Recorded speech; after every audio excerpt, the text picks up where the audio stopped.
So those three populations, over 60 million Americans affected by a change in the way you calculate the cost of living. The proposed change that we're hearing reports about is called the chain CPI. What it simply means is that it would recalculate how much the cost of living has increased from the previous year to reduce the calculation, which would reduce the amount of benefit that you would receive for the year. The theory goes that there's a more accurate measurement of how much prices increased over the year than we're currently using to calculate the COLA, the cost of living increase. And that the chained CPI is a more accurate reflection of what the cost of living has gone up over the last year. How much did food go up? How much did housing go up? How much did healthcare go up? How much did it cost to buy a new dishwasher, clothes washer, car? You take all those things into account, and you come up with a calculation. The cost of living rose 2%, 4%, 0%. You have a sense. You know how much it costs you now to buy a gallon of milk than it did a year ago. So you have a sense. Well, we have to come up with that calculation so we can determine how much we will pay you in benefits for the money you paid into Social Security for those benefits that you have earned.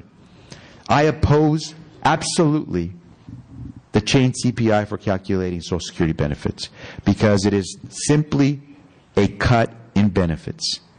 Because what it will do is it will drag down how much people will get in their earned benefits.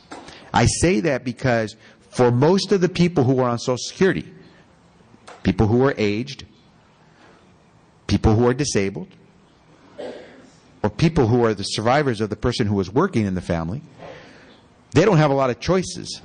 The thinking with the chain CPI is, well, if the price of meat has gone up, you'll buy chicken. If the price of the brand name cough syrup has gone up, you'll go with the generic cough syrup. If the price of the Magtag clothes washer that you need has gone up, you'll fix the old beat up one more time. And so you will find other alternatives than to spend on that item that is increased in cost. And the economists, or some of the economists, are saying the current calculation of the COLA doesn't take that into account, that people do substitutions. I won't buy beef, I'll buy chicken. I won't buy the brand name drug, I'll buy the generic. And because you can substitute, you save money.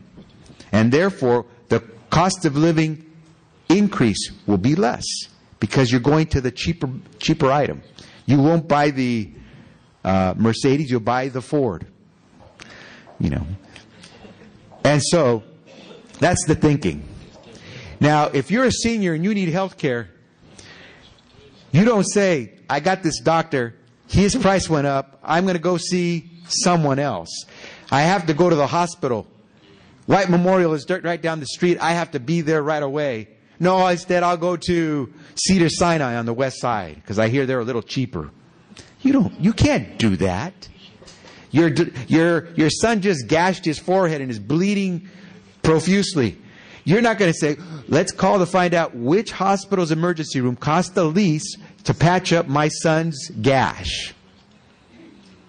You don't have the ability to substitute. And by the way, even if you were willing to do that, you've never done that. We don't go out there and say, show me the newspaper clippings for the coupons for the latest sale at White Memorial Hospital. And so the reality is, it's very difficult for people who are on fixed incomes for things like health care to substitute when they need to get that service or that product. And in fact, we know that for seniors, the cost of living is higher than what is currently calculated based on the average. Because the average is people younger than me. I don't need a lot of health care right now. But my parents do. And so I think it's unfair.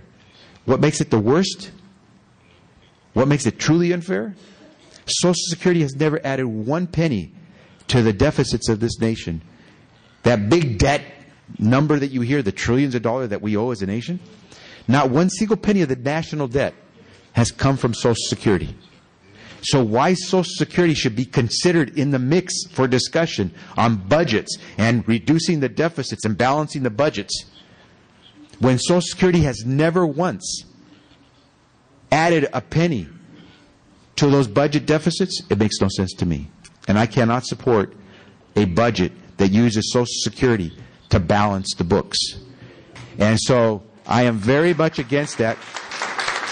I forgot to mention one other rule. I ask you not to clap and make statements, because the moment you get to clap, someone else gets to boo. And better we just ask questions, right? And so I'm glad Mr. Bingner raised that question, because you're going to hear lots of arguments about how, we're giving people too much when we calculate the COLA. The reality is, at least for seniors and for folks who are disabled, it's very difficult for them to substitute what they need as indispensable services. But for me, the most offensive part about it is we're talking about reducing the deficits in the budget using something that never contributed to those deficits to begin with.